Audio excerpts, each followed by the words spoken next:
Hey guys, welcome back to today's video. Today is Saturday, March 1st, 2025, and today we are going to be taking a look at the 2026 governor elections. Yes, you heard that correctly. Just around a week ago, I made a video discussing our upcoming Senate elections that are set to take place in these upcoming midterms in roughly a year and a half from today, and which it really spurred a lot of conversation about what the 2026 landscape might look like.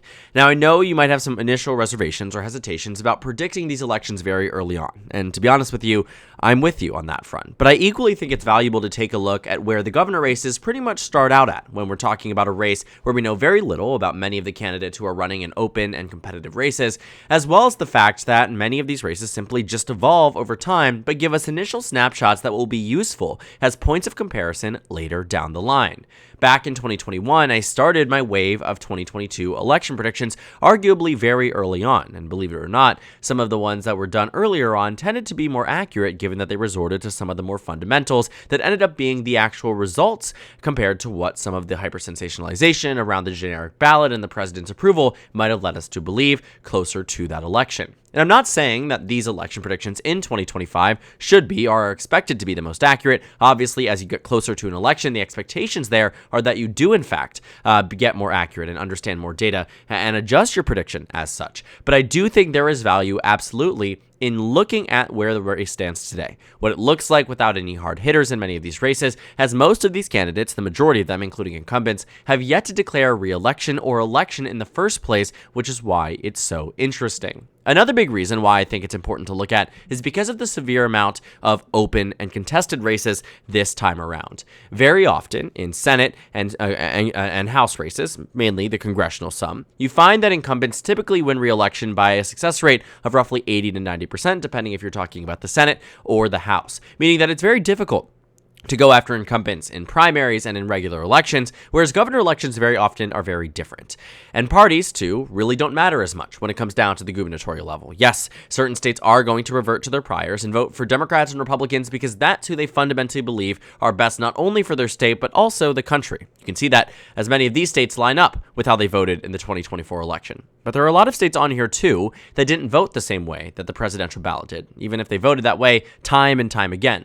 I think about states like Kansas, where Democrats currently hold incumbency status, or states like Vermont, where Republicans currently hold incumbency status. Republicans haven't won Vermont since the 90s, and Democrats haven't won Kansas since even further back. And so looking at this 2026 map and 2022 result map, essentially what this is quite interesting to say the least. Now, in terms of a look ahead to 2026, again, a big reason why we worry about many of these open races is because now the power of incumbency, although powerful in the gubernatorial level, not to the extent that it is on the congressional level, is also removed from states that are just inherently more competitive than others. States like Michigan, Ohio, Georgia, Colorado, states that do have the expectation that with retiring incumbents are going to be more competitive and are going to be more interesting to watch than they were 4 years ago. And so here's where we're at. We're going to talk about some of the states that really don't make much of a difference, even with open races. States like California are going to be solid for the Democratic Party. The same could be said in a number of other states, too. And I want to also caution us by saying this. A lot of what we're looking at here in terms of the election prediction are snapshots in time today, without any major announcements, without any major shakeups, right? There are expectations that many top Republicans and Democrats run in a number of these races. But until they have declared, I'm not going to work under the assumption, under the hypothetical, that a certain candidate will or will not enter into the race. This is how I think the races will be held today, given the current slate of candidates, given the current national environment, and if we were to just send everyone to the ballot box, what it looks like without any extended or hypothetical information that might eventually change my prediction later down the line. That is important to note, and now that we've done so, let's continue onward. States like Massachusetts and Connecticut and Rhode Island and Maryland are still going to be solid for the Democratic Party. Kathy Hochul might face a competitive Democratic primary, but I do not know who's going to enter into the race. It could be Antonio Delgado, who's the current lieutenant governor. It could be Lolita James, who is the current attorney general. There are a lot of people who want to primary Kathy Hochul in New York. So keep an eye there. Keep an eye on Oregon, because these states are by far, yes, competitive, but should not be disregarded as states that are going to be solidly blue just because of their electoral history in the past. This is what the 2022 map. New York was 6.4. Oregon was 3.4, if that gives you any understanding of how competitive these states, in theory, really can be. Now, the safe margins are really only really only reserved for states that are very solid one way or the other, 15 points or more. And I think there are a number of states that get to that, right? States like South Dakota and Wyoming and Idaho and Nebraska, those are states that get down to that margin. Oklahoma, actually, interestingly enough, in 2022 was a 13.7% margin. I do not see something similar happening again in 2026. That now moves over to the safe Republican column. Arkansas, safe for the GOP. Tennessee, Alabama, South Carolina, no doubt in my mind, at least as of now, that Democrats get to a point, or Republicans rather get to a point where they're really locking down these states, even with losing incumbents. Henry McMaster is out. That race still going to be replaced by a strong Democrat. Joe Cunningham, who actually was a representative from South Carolina from a swing district, couldn't even come close. In Tennessee, we see right here, altogether, Bill Lee winning, dominating, going to do it again. Not him, though. Going to be a different Republican. Republicans, rather, are going to do it again. Looking at Alabama, Kay Ivey also on her way out. Ron DeSantis also on his way out. But again, these states are very baked in. And I have no doubt in my mind that the Republicans will be locking them down this election cycle, regardless of who the nominee is, barring some massive changes in the way that these parties are perceived. Now, Iowa in the last race was also quite solid. Kim Reynolds, who, isn't necessarily the most popular, but wasn't at the time. You can see here, if you look back at 2018, had a much closer race. Since then, has grown the way the voters in Iowa view her. And after the 2024 election result, again, no doubt in my mind that Iowa will return to being a safe red state. Now, there are questions and concerns about states like Alaska and Texas. Texas is a state where Greg Abbott really can run for a very long time. Alaska has a retiring incumbent and the possibility that Mary Peltola runs in that race. Until she announces that race is going to be considered to be safe for the Republican Party, as is Texas. I think this is a state, given that Trump won it by 14, higher than in 2016, that has made some major inroads in favor of the GOP in some of these states. So here's where we're at, right? Republicans at 13, Democrats at 5, and I think we aren't necessarily done yet when it comes down to the safe states. New Hampshire, Chris Sununu, 15.5%. Now, here's the important part. When we're looking at 2026, we don't have any major announcements here in 2024. Chris Sununu, who might run, was maybe running for Senate, decided against it. Kelly Ayotte had a massive victory in 2024, given that I'm using my elections with Ayotte being on the ballot again. Harris won the state. She won by nearly 10. I don't doubt that Republicans will win New Hampshire again. Republicans will probably be able to win the state by a likely margin. I don't know if it's going to be more than 10 points. It's going to be pretty okay there. Vermont will be interesting because I do think that, the lieutenant governor's race, although very, very interesting, dominated for the Republican Party in 2024. But when you look at 2018, and the reason I bring it up is because it was a bit closer. And the question here isn't, do Democrats win the race? The question is, what margin do Republicans win by? Until we see that 2026 is going to be like 2018, a Democrat plus 8 national environment, it's going to be a safe red state. I don't know about New Hampshire, and we'll have to watch as Ayotte's approval rating fluctuates over time. Sununu had some close races before he started dominating as well. For now, though, should Phil Scott want it and pursue it, he gets Vermont by a safe red margin. So now I'm down to about 5 races here that the Democrats can, or I guess 6 in Hawaii, 6 that they can call and consider to be safe. The likely states, I think, open up to Oregon, Illinois, especially given where our national environment is right now. I think they're still going to hold on to New York, and I don't doubt that. I think they'll hold on to Maine by a likely margin as well. And New Mexico and Colorado. I think Colorado and New Mexico, again, will just narrow down slightly because, one, I don't think it'll be 15 points without Jared Polis. And because both of these are open races, we're going to find that Democrats are just going to be reverting to 2024, 2020 priors, both of which kept these races within the likely margin. Does give Democrats a bit of a bump, but it's not as safe, I think, as Democrats would have hoped for, given that the national environment may be better for them in a year and a half, maybe worse for them in a year and a half. But today stands to be likely Democratic states. Minnesota, I'm on board too, about seeing as a state that I think Democrats could win by a likely margin. I think Tim Walz is, nearly guaranteed to run for re-election. That's what all the speculation, that's pretty much everything that he's indicated thus far. And so I do think we're going to be at a point where, Tim Walz, although elevated to the national figure, as a national figure into the national scale, probably won't be pursuing elected office beyond the governorship. Announced recently he's not pursuing the Senate election, backing likely Penny Flanagan, who's the current lieutenant governor. So the expectations here, at least on my end, are that he runs for re-election in Minnesota. I think that's a strong result for Democrats, and it could win Tim Walz the third term. So 14 for Republicans, 13 for Democrats, but again, Republicans also have their likely states. New Hampshire, it'll be interesting. I think they'll win it by a likely margin. The question is, maybe they can make it safe. Maybe it'll be even closer if Democrats run a star candidate. Kansas, too, I think, given that there won't be a super strong Democrat, Sharice Davids might get it for the nomination, but I don't know about the actual. Laura Kelly really came in as someone who was uniquely positioned, running against a very unpopular Republican, running as a more prominent Democrat. So I think there's possibilities that, sure, Kansas could end up the way it did in 2018 and 2022.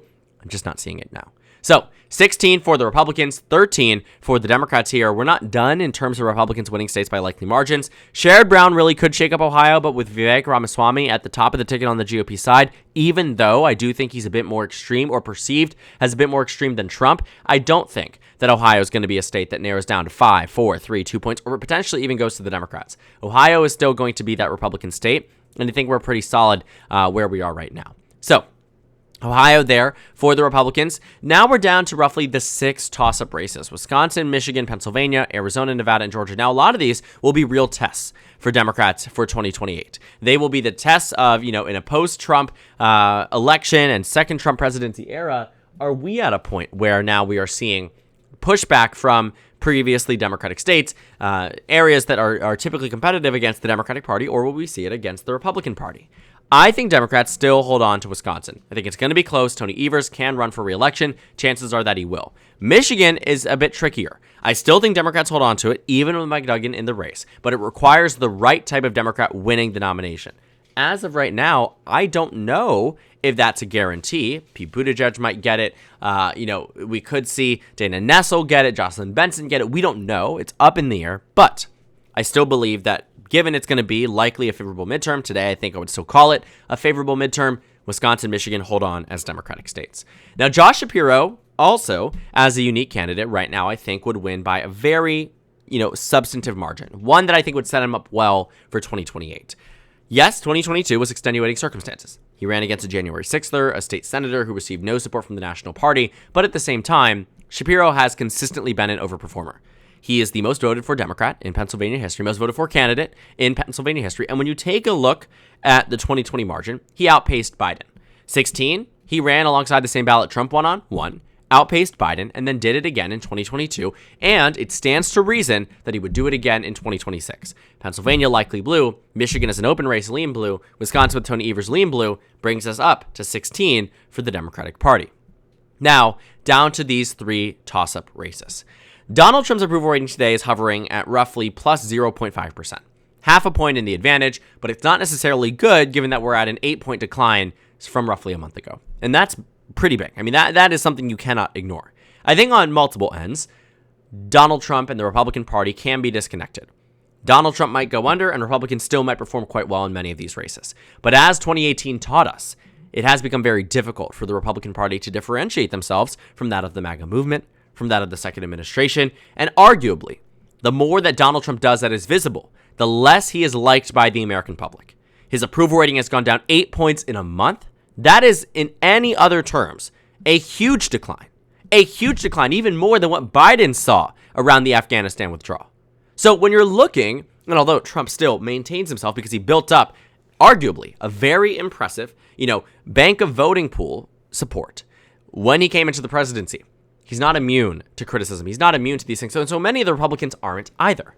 And I think with Brian Kemp out of the way, and I think given the current slate of candidates in Arizona and what we've known about Nevada in these off years, even if Republicans have gotten lucky in 2024, is that Democrats typically will do well in these states. Now, I don't know how strong the Democrats will be right now in terms of fielding their candidates. I think they'll outperform 2022 when they lost by 7. But I don't know if Democrats are going to win it. So Georgia right now, I'd opt to be a Republican if I was running in that state.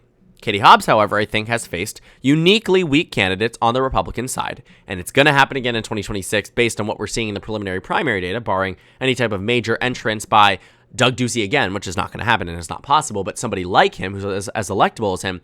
As of now, though, Arizona's blue. And the final one here would actually be me taking the state of Nevada and flipping it from being a red state to a very narrow Democratic state. And I know it is hard to take a look at this and say, how do you do this 3 months after, 5 months after Harris lost the state? But keep in mind, in these off elections, it very often is voters that are a bit disenchanted with the incumbent party. And in 2022, although Republicans did win the governorship in Nevada, there was a very positive national environment for the GOP. They also had a very positive national environment, roughly an identical one, in 2024 that led to Trump winning the state of Nevada.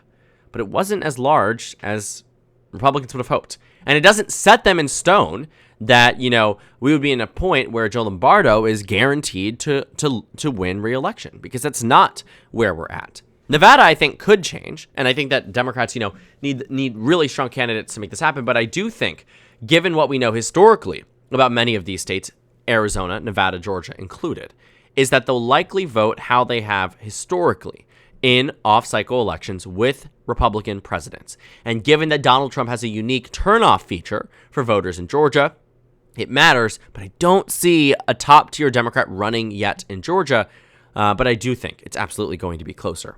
I just think when we've talked about historically strong statewide campaigns, in 2018, Republicans were winning in Georgia, Democrats were winning in Nevada. And in 2022, Republicans were winning Georgia by more than the Republicans were winning in Nevada.